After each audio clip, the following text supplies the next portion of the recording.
이제 그린 캠퍼스에서 그린이라는 게 외국에서는 서스테이너빌리티라고 동의어로 보거든요. 그러니까 대학에서 이제 지속 가능성을 추구한다는 거고, 지속 가능성이라는 거는 지금까지의 어떤 행태가 지속하지 않으니까 그거를 이제 지속 가능하게 특히 환경 쪽에서 개선을 해야 된다는 거잖아요. 여기서 이제 그린 캠퍼스 지속 가능성이라는 거는 딱 이렇게 정해져 있는 건 아니고 그걸 만들어가는 과정이거든요.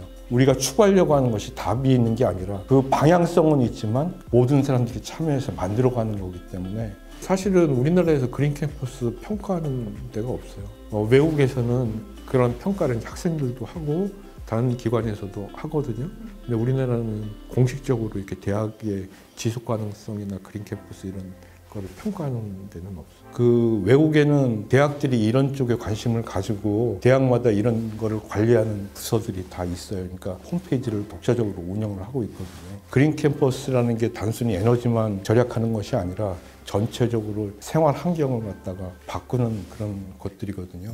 한국 그린 캠퍼스 협의회의 인터뷰와 유수의 논문을 통해 한국의 그린 캠퍼스 평가 체계가 부족함을 알 수 있었는데요. 해외로 눈을 돌려 참고 사례를 찾아보던 중 하버드 대학교가 지속 가능성이라는 개념을 처음으로 도입했으며 많은 대학의 모델이 된다는 것을 발견했습니다. 세분화된 지속 가능성 부서와 독자적 홈페이지까지 그린 캠퍼스 시스템을 체계적으로 운영하고 있었는데요. 대학이 위치한 보스턴도 친환경 도시임을 자체적으로 홍보하고 있었습니다. 학생과 시민, 구성원들이 체감하는 지속 가능 시스템은 어떨까라는 궁금증에 미디어부는 취재를 시작했는데요. 그러나 진행 과정에서 우리가 생각한 것과는 많은 부분이 다르다는 것을 알게 되었습니다. Difficult question to answer. Like our work doesn't center around like campuses and students as much. We work more with businesses and other kind of local nonprofit partners. To be honest, I'm not totally sure what the specific eco-friendly policies are at Harvard. I don't know too much about like what the administration has done. 그렇다면 구성원조차 체감하지 못하는 시스템 속에서도 끊임없이 고민해야 하는 이유는 무엇일까요?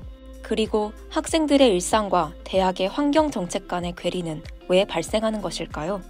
그린 캠퍼스를 특정 학교에 국한해서 보기보다 좀 더 넓은 관점에서 살펴보고자 최재천 교수님과의 인터뷰를 진행했습니다. 대학은 연구와 교육을 하는 기관이잖아요. 참으로 다행스럽게 그래도 기업들 중에 제법 많은 기업들이 ESG를 지금 우습게 보지 않고 상당히 진지하게 그래도 받아들인다는 걸 저는 관찰하고 있거든요. 그런데 ESG가 뭐 수백 년 된 정책이 아니잖아요. 그러다 보니까 지금 이 순간에도 ESG는 진화하고 있거든요. 평가 기준을 어떻게 만들어야 더 효율적이냐, 기업의 참여를 더 독려하려면 뭘 어떻게 해야 되나 이런 게 다 하고 있는데 그거를 기업에다가 자체적으로 맡길 게 아니라 대학이 그런 연구를 하고 기준을 만들어주고 그걸 교육을 하면 그 교육을 받은 학생들이 기업에 입사를 하면 근본적으로 기업이 바뀌는 거죠. 지금은 기업에 있는 분들이 이거 중요한가 봐. 안 하다가 큰일 나지 않을까? 이런 마음으로 지금 하는 거거든요. 사실은 대부분의 경우에. 그런데 이게 왜 필요한가를 학문적으로 이해한 대학 졸업생들이 기업에 입사하고 이 일을 하게 된다. 본질적인 차이가 생기는 거죠. 그래서 저는 우리나라 대학들이 이 문제에 본격적으로 팔을 걷어붙이지 않은 거에 대해서 좀 섭섭해요. 빨리 해야 된다고 생각합니다.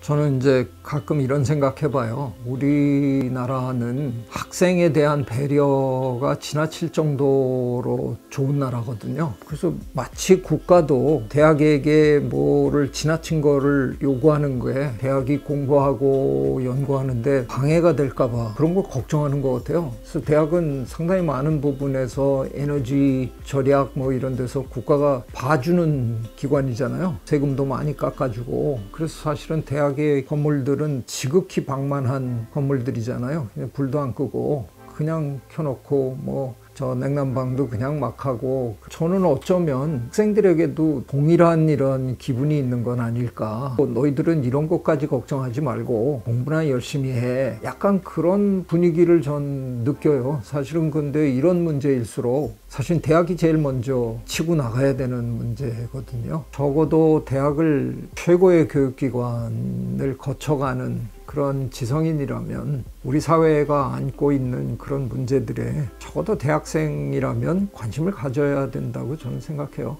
Growing awareness around that importance, and so people join our network and learn from our network, learn from kind of newsletters we send out. And we also have something called Sustainable Business Leader Certification, Sustainable Business Leader Program Certification, which businesses can enroll in, and we go on site and kind of identify areas where they can improve their sustainable practices. And after they have incorporated some of those suggestions, they receive certification for it, and that is also kind of added visibility for them.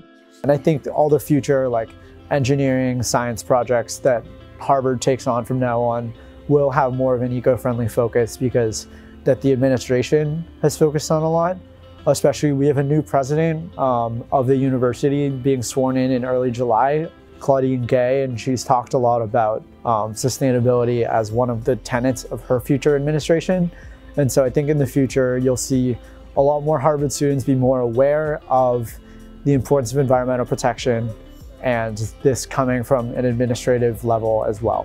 한 사람 한 사람이 동참해야 되는 거예요. 제가 생각할 때 할 수 있는 제일 현실적으로 좋은 방법은 뭐냐? 내가 스스로 내 삶을 조금만 불편하게 하자는 거예요. 저는 학교 안에 그 버스를 단 한 번도 타본 적이 없습니다. 그리고 지금 13년째 집에서 학교까지 걸어 다닙니다. 제가 얘기하는 불편한 삶이라는 건 무지무지 불편한 삶이 아니에요. 그 정도 불편한 삶.